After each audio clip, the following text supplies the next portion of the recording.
Hello students. Indian geography के इस lecture के अंदर अपन उत्तरी मैदान the great plains of India का क्षेत्रीय आधार पर विस्तार से अध्ययन करेंगे। क्षेत्रीय आधार पर on the basis of regional region, ये जो मैदान है that is Indo Gangetic Brahmaputra plains, इसे हम मुख्यतः 5 वर्गों में विभाजित करते हैं। The Rajasthan plain, the Punjab Haryana plain, the Ganga plain, the Brahmaputra plain और गंगा ब्रह्मपुत्र का डेल्टा वाला पार्ट जो आता है। तो पहला जो डिवीजन आता है that is the Rajasthan plain. Plain start करने से पहले स्टूडेंट्स, इंडियन ज्योग्राफी के लिए आपके मस्तिष्क में भारत के भू आकृतियों का एक मानचित्र होना चाहिए। Now look at the diagrams. Reverse, अगर नदियों का, उत्तर भारत की नदियों का विस्तार से, वैसे हम इसका इन नदियों के बारे में विस्तार से अध्ययन जो है वो ड्रेनेज सिस्टम में करेंगे, और उसमें Sutlej system, Ganga drainage system and the Brahmaputra drainage system का विस्तार से अध्ययन करेंगे। मगर क्योंकि यहाँ मैदानी भाग जो है वो गंगा, गंगा की सहायक ब्रह्मपुत्र आदि ने बनाया है, तो यहाँ नदियों का ज्ञान होना अति आवश्यक है। The first is the Indus, Jhelum, Chenab, Ravi, Sutlej और व्यास। ये पंजाब प्लेन का निर्माण करेंगी। जब गंगा के मैदानी क्षेत्रों में आते हैं तो मुख्य जो नदियां हैं यमुना, गंगा, शारदा, गोमती, गंडक, कोसी, ब्रह्मपुत्र और एक ताप्ती रिवर्स आती हैं। इनका गंगा के जब 3 डिवीजन करेंगे, upper Ganga, the middle Ganga and the lower Ganga, तो इन नदियों का ज्ञान होना अति आवश्यक है इनका वर्णन करने के लिए। Now first is the Rajasthan planes.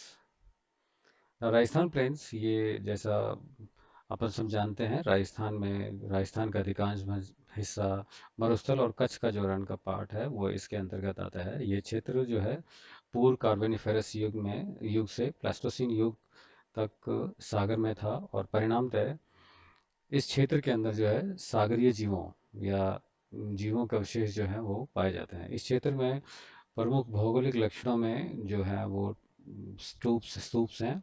First year में आपने वायु द्वारा निर्मित आकृतियों के अध्ययन के अंदर कहा था कि यहाँ आपने पढ़ा था स्तूपों के प्रकार आदि। रन की प्लाया झीलें पाई जाती हैं तथा आरोही अरावली के पश्चिम में स्थित उपजाऊ मैदान शामिल हैं। इस क्षेत्र के अंदर कुछ जो नमक की झीलें हैं, सांभर, डीडवाना, कुचामन, देगाना, पचपदरा, लुंगसर जैसी नमक की झीलें बहुत महत्वपूर्ण हैं। ये जो क्षेत्र है that is occupied by the Thar desert, Indian desert, और क्योंकि ये उबड़ खाबड़ है और एवरेज जो समुद्र तल से ऊंचाई है इस मैदान की जो है 325 मीटर है। The second division the Punjab and Haryana plain. Punjab और हरियाणा का जो मैदान है, अभी स्टूडेंट्स हमने रिवर सिस्टम में कहा था, पंजाब का नाम पड़ा पंच दोआब। पंच दोआब, दोआब वो क्षेत्र होता है जो दो नदियों के मध्य के क्षेत्र को दोआब कहते हैं। तो पंजाब की 5 नदियां हैं, इसलिए पंजाब नाम से इसको जाना जाता है। अभी जब ड्रेनेज सिस्टम पढ़ेंगे तो विस्तार से और अध्ययन करेंगे। अच्छा, इस क्षेत्र के अंदर नदियों के कारण लंबे समय से कार्य रहा, और निक्षेपण शक्तियों के कारण इन दो आबों को एक समरूप, एक भू आकृतिक स्थल बना दिया है। शिवालिक से जुड़े उत्तरी भाग में संक्रीय धाराओं का एक जाल तीव्र अपरदन क्रियाओं के जन्म देता है, जिसके फलस्वरूप बड़ी बड़ी अवनालिकाएं, गहरे गड्ढों का निर्माण हुआ है, और इस क्षेत्र में उन्हें चौस कहा जाता है।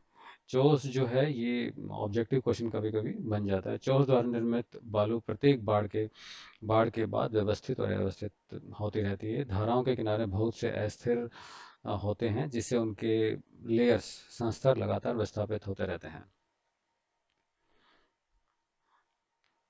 चौस के जो मुख्य एक उदाहरण है, पंजाब के होशियारपुर जिले के अंदर भूतायत में चौस की धाराएं मिलती हैं। ये फिर ऑब्जेक्टिव क्वेश्चन बनता है। अभी मैंने डिस्कस था Punjab literally means the land of 5 rivers. The rivers are Jhelum, Chenab, Ravi, Sutlej and the Beas. इस मैदान का the total area is 1.75 lakh square kilometre, और इसका समुद्र तल से जो ऊंचाई है वो 250 मीटर है।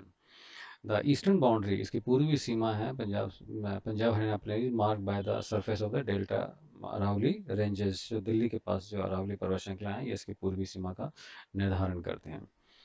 जो तीसरा जो बड़ा मुख्य डिवीजन है इस मैदानी भाग का, वो गंगा का मैदान है, और इसे हम अभी आगे विस्तार से अध्ययन करेंगे। इसमें the upper Ganga, the middle Ganga and the lower Ganga plains. ये मैदान तीन विशिष्ट सांस्कृतिक भौगोलिक विभागों में बांटा जा सकता है। ये फिर ऑब्जेक्टिव क्वेश्चन बनेगा। कल्चरल बेस पे इस आधार पर इसे तीन वर्गों में विभाजित किया जा सकता है, दैट इज गंगा जमुना दोआब, अवध का मैदान और मिथिला का मैदान। ये सांस्कृतिक आधार पर हमें इस मैदान को तीन वर्गों में विभाजित करते हैं।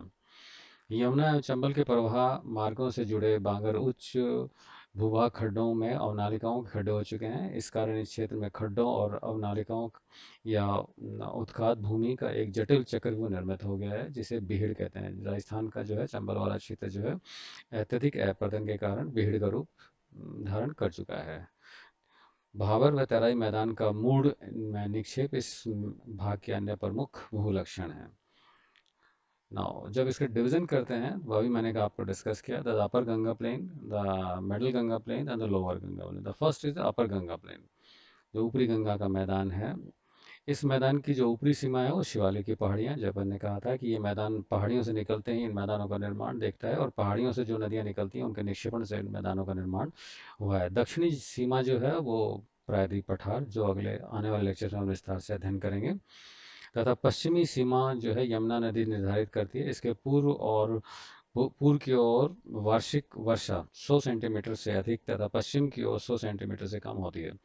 अधिकांश विद्वान जो है साइंटिस्ट है जो इसको डिमार्केशन करते हैं 100 मीटर की जो समोच्च रेखा है कंटूर को इसकी पूर्वी सीमा मानते हैं, और इस मैदान का जो अधिकांश भाग जो है उत्तर प्रदेश में 2/3 भाग इसमें फैला हुआ है। पूर्व पश्चिम में इसकी लंबाई 550 किलोमीटर है तथा उत्तर दक्षिण दिशा में इसकी चौड़ाई वो है 380 किलोमीटर है। इस प्रकार ये जो टोटल जो मैदानी भाग है, जो अपर गंगा का प्लेन है, इसकी टोटल जो एरिया है 1.49 लाख स्क्वायर वर्ग किलोमीटर है। यह मैदान गंगा तथा उसकी सहायक नदियाँ, जैसे अपन ने मैप में देखा था, यमुना, रामगंगा, शारदा, गोमती तथा घग्गर ने बनाया है। इस मैदान का समुद्र तल से ऊंचाई जो है 100 से 300 मीटर ऊंचा है। इस मैदान के उत्तरी भाग में ढाल अपेक्षाकृत तीव्र है, मैदानी ऊपर से क्योंकि नदियाँ नीचे निकलती हैं। इस मैदान के पश्चिमी में गंगा यमुना दोआब है, जो अपेक्षाकृत उच्च प्रदेश है। इस दोआब के पूर्व में रावलखंड का मैदान है, जो लगभग 35,000 वर्ग किलोमीटर में फैला हुआ है। इसका ढाल दक्षिण पूर्व दिशा में है, जो कि रामगंगा, शारदा और गोमती नदियों के प्रवाह की दिशा से स्पष्ट है। कल चलिए अपन ने देखा था अवध के मैदान में बहने वाली जो मुख्य नदी है वो घग्गर है। इसकी अन्य नदी है गोमती है, जिसकी धारा मंद है। वास्तव में इस संपूर्ण प्रदेश का जो ढाल जो है वो मंद है। इसका सामान्य ढाल उत्तर पश्चिम से दक्षिण पूर्व की है, जो 25 सेंटीमीटर प्रति किलोमीटर है। उत्तरी भाग में ढाल जो तीव्र है, जो 100 सेंटीमीटर पर किलोमीटर के हिसाब से मिलता है। वही मैप दोबारा आया था, upper Ganga plain, the middle Ganga plains and the lower Ganga plains. दूसरा डिवीजन जो now study the middle Ganga plains, that is the middle Ganga plains. यह जो मैदान है उत्तर प्रदेश के पूर्वी भाग तथा बिहार में लगभग 1.45 लाख स्क्वायर किलोमीटर में फैला हुआ है। यह मैदान पूर्व पश्चिम दिशा में लगभग 600 किलोमीटर लंबा है तथा उत्तर दक्षिण दिशा में 300 किलोमीटर चौड़ा है। इसके उत्तर उत्तर में हिमालय गिरिपथ भाग है, अपन ने अपने कहा था, और दक्षिण के अंदर प्रायद्वीप पठार, जो अपन डिस्कस करते आए हैं। और इसके कुछ विद्वान जो है 150 मीटर की जो समोच्च रेखा है इसकी दक्षिणी सीमा मानते हैं। इसकी पश्चिमी सीमा 100 मीटर की समोच्च रेखा द्वारा निर्धारित होती है। इस मैदान की जो पूर्वी सीमा उत्तर पूर्वी भाग में 75 मीटर की समोच्च रेखा तथा दक्षिणी पूर्वी भाग में 30 मीटर की समोच्च रेखा बनाती है। स्पष्ट है कि यह मैदान काफ़ी नीचे है और इसका कोई भाग 150 मीटर से अधिक ऊंचा नहीं है। इस भाग में, जैसे अपन ने मैप में देखा था, इस भाग में जो नदियां हैं, घाघरा, गंडक, कोसी आदि प्रमुख नदियां हैं, हिमालय से उतर कर प्रवाहित होती हैं, और ये सभी नदियां गंगा की सहायक नदियां हैं। अपन ने पढ़ा था, दो नदियों के मध्य का जो क्षेत्र है वो दोआब कहलाता है। इस मैदान के जो प्रमुख दोआब है, गंगा घाघरा दोआब, घाघरा गंडक दोआब तथा गंडक कोसी दोआब महत्वपूर्ण है। ये ऑब्जेक्टिव क्वेश्चन फिर बने हैं। यहाँ जो इस क्षेत्र के अंदर जो बहने वाली नदियाँ हैं, वो अपना वर्षा ऋतु में अपना मार्ग बदलती हैं, जिससे सदा के लिए बाढ़ का खतरा बना रहता है। और इसमें सबसे महत्वपूर्ण नदी है वो बिहार के अंदर जो है कोसी है। सन 1936 1936 में यह नदी पूर्णिया के निकट होकर प्रवाहित होती थी, परंतु जो अब जो है उस स्थान से ये 96 किलोमीटर पश्चिम की ओर होकर प्रवाहित होती है। कोसी का अचानक जलस्तर बढ़ जाता है, जिसके भयंकर बाढ़ की स्थिति होती है। और जो सामान्य नापा गया है, इस जो जल का स्तर है 24 घंटे में 10 मीटर तक उड़ जाता है। इसलिए ये ऑब्जेक्टिव क्वेश्चन फिर बनेगा, this river is known as the sorrow of Bihar. ये नदी जो है बिहार का शोक कहलाती है, क्योंकि अपना मार्ग बदलती है और काफ़ी बिहार के क्षेत्रों के अंदर काफ़ी हानि पहुंचाती है। अभी वर्तमान के अंदर कोसी नदी पर बांध तथा उसके किनारे पर जो है तटबंध बनाए जा रहे हैं। 240 किलोमीटर लंबा तटबंध बनाने से इस नदी के जल का सदुपयोग होने की संभावना बढ़ गई है। दक्षिणी प्रायद्वीप में भी कई नदियां इस में क्षेत्र प्रायद्वीप में नदियां बहती हैं, जिसमें सोन नदी सबसे अधिक प्रसिद्ध है। सोन नदी का जो क्षेत्र ढाल अन्य भागों की अपेक्षा अधिक है। जो तीसरा गंगा का डिवीजन आता है, that is the lower Ganga plains. जो निम्न गंगा का मैदान जो है वो दार्जिलिंग से उत्तरी पूर्वी क्षेत्र और पश्चिम में स्थित पुरुलिया जिले के अलावा संपूर्ण पश्चिमी बंगाल का क्षेत्र इसके अंदर सम्मिलित होता है। इस प्रकार यह मैदान हिमालय की तलहटी से गंगा डेल्टा तक विस्तृत है, जो अपन ने मैप में देखा था। उत्तर दक्षिणी दिशा में इसकी लंबाई जो है 580 किलोमीटर है, तथा पूर्व पश्चिम दिशा में इसकी अधिकतम चौड़ाई छोटा नागपुर पठार से बांग्लादेश की सीमा तक 200 किलोमीटर है। इसका कुल जो द टोटल एरिया 81,000 वर्ग किलोमीटर है, स्क्वायर किलोमीटर है। दक्षिण पश्चिम में 150 मीटर की समोच्च रेखा इसकी सीमा बनाती है। इस मैदान का जो उत्तरी भाग तीस्ता, जलढाका तथा टोरसा नदियों द्वारा लाए गए अवसादों के निक्षेप से बना है। जलपाईगुड़ी तथा दार्जिलिंग जिले का पर्वत का पाठ, वादिय एवं तराई का क्षेत्र जो है वो द्वार कहलाता है। ये ऑब्जेक्शन कोई वही बनता है, द्वार कहलाता है।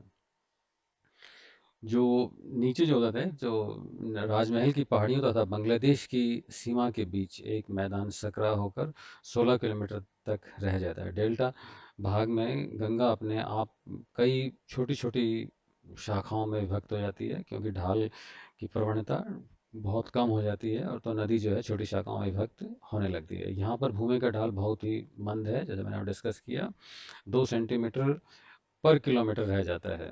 अनुमान है कि यदि समुद्र में 7 मीटर का ऊंचा ज्वार आए तो कोलकाता तक की सारी भूमि जो है वो जलमग्न हो सकती है। इस प्रदेश का 2/3 भाग 30 मीटर से भी कम ऊंचा है, अतः इसका अधिकांश भाग दलदली है। डेल्टा के ऊपरी भाग में कहीं पर बलुआ टीले पाए जाते हैं, जो आसपास के क्षेत्रों में 10 से 12 मीटर ऊंचे हैं। यहाँ कुछ निम्न भूभाग है जिन्हें बिल कहते हैं।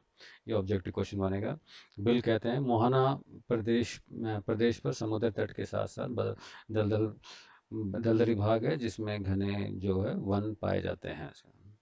जो बिहार वाला पार्ट है, इस क्षेत्र में गंगा की प्रवणता अत्यंत कम हो जाती है, जिसके कारण यहाँ पर पूरे बिहार के अंदर बाढ़ की स्थिति हमेशा रहती है और बाढ़ग्रस्त रहता है और काफ़ी नुकसान होता है। पूर्व के अंदर असम का जो पार्ट है, इस मैदान को घुबरी से सादिया तक का 640 किलोमीटर लंबाई और 100 किलोमीटर की चौड़ाई में विस्तृत है। यह मैदान मुख्यतः ब्रह्मपुत्र और उसकी सहायक नदियों के अपर्ति वेदिकाओं द्वारा, अपर्दन की जो सहायक नदियाँ हैं, जो पदार्थ काट के लाती हैं, उससे निर्मित है। और बंगाल में जो ब्रह्मपुत्र और जो डेल्टा बनाती है गंगा नदी मिलकर, इसे इसमें प्राचीन व नवीन जो पदार्थ है वो उससे दलदली भूमि पाई जाती है। यह डेल्टा वास्तव में एक अपर्दी मैदान है, जो निक्षेपित क्षेत्र के रूप में पहचाना जाता है। पहाड़ डेल्टा एक मैदान है जो अपरदन की क्रियाओं संरक्षण की क्रियाओं का परिणाम है। उत्तर में यह गंगा ब्रह्मपुत्र का दोआब निर्मित करता है तथा पश्चिम में हुगली और प्रायद्वीप खंड के मध्य एक संपर्याय मैदान पैनी प्लेन बनाता है। पूर्व की ओर यह सुरमा घाटी तथा मेघना के मैदान में विलीन हो जाता है। That is a part of the division of the plains. अब वो जैसे हिमालयाज में क्या था, इन मैदानों का का आर्थिक और दृष्टि से ये बहुत अधिक आर्थिक, सामाजिक और राजनीतिक दृष्टि से बहुत ही महत्वपूर्ण है। और क्योंकि इस भाग के अंदर जो है उपजाऊ मिट्टियाँ पाई जाती हैं, पूरे वर्ष भर जल मिलता है, क्योंकि जो नदियाँ हैं वो पेरिनियल रिवर्स हैं, सदावाहिनी हैं, और अनुकूल जलवायु है, और कृषि के लिए यहाँ उपयुक्त दशाएं पाई जाती हैं। और ये कृषि उत्पादन के अलावा इस क्षेत्र की स्थलाकृतियाँ संचार माध्यमों के लिए, क्योंकि संचार चाहे रोड नेटवर्क डालना हो चाहे रेल नेटवर्क डालना हो, तो भूमि लगभग समतल है, इसलिए इस क्षेत्र के अंदर जो है वो ट्रेनों, रेल और सड़क मार्ग का एक जाल आप देखने को मिलेगा। यद्यपि ये मैदान देश का कुल क्षेत्रफल का 1/3 भाग है, किंतु देश की 40% जनसंख्या इसमें निवास करती है। अपन ने पहले पढ़ा है स्टूडेंट्स कि जितनी भी सिविलाइजेशन है, जितनी भी सभ्यताएं हैं, वो नदी किनारे विकसित हुई हैं। और सभ्यताओं के विकसित होने के लिए, क्योंकि यहाँ इस क्षेत्र के अनुकूल दशाएं मिलती हैं, तो इस भाग के अंदर भी जो जनसंख्या का घनत्व जो है सर्वाधिक पाया जाता है, जिसमें मुख्यतः जो आता है उत्तर प्रदेश एंड बिहार का नाम मुख्य है, जिनमें पॉपुलेशन डेंसिटी बहुत अधिक है। उत्तरी मैदान राजनीतिक या सांस्कृतिक दृष्टिकोण से बहुत महत्वपूर्ण है। अपन ने कहा था, अपन ने अधिक पढ़ा है कि ये जो क्षेत्र हैं राजनीतिक और सांस्कृतिक दृष्टि से कल्चरली हमारे बहुत सारे सेंटर्स इन मैदानों में पाए जाते हैं, और राजनीति का ये क्षेत्र जो है वो भारत की राजनीति को काफ़ी कुछ ये क्षेत्र निर्धारित करता है। ये मैदान सिंधु आंदोलन तक सभी प्रमुख ऐतिहासिक घटनाओं का रंगमंच रहा है। इतिहास के विभिन्न कालों में पटना, कलकत्ता, आगरा, दिल्ली के देश की राजधानियों के रूप में कार्य किया है। इसके नदियों के प्रति सम्मान व्यक्त करने वाले परंपरागत भारतीयों के लिए यह क्षेत्र अत्यधिक सामाजिक धार्मिक महत्व रखता है। इस क्षेत्र के अंदर रिलीजियस सेंटर्स हैं, हरिद्वार, मथुरा, प्रयाग, वाराणसी, सारनाथ, अयोध्या जैसे महत्वपूर्ण तीर्थ स्थल हैं। अर्थात ये जो मैदानी भाग है, ये भारत के राजनीतिक, सांस्कृतिक और आर्थिक दृष्टि से बहुत ही महत्व रखता है। Thank you.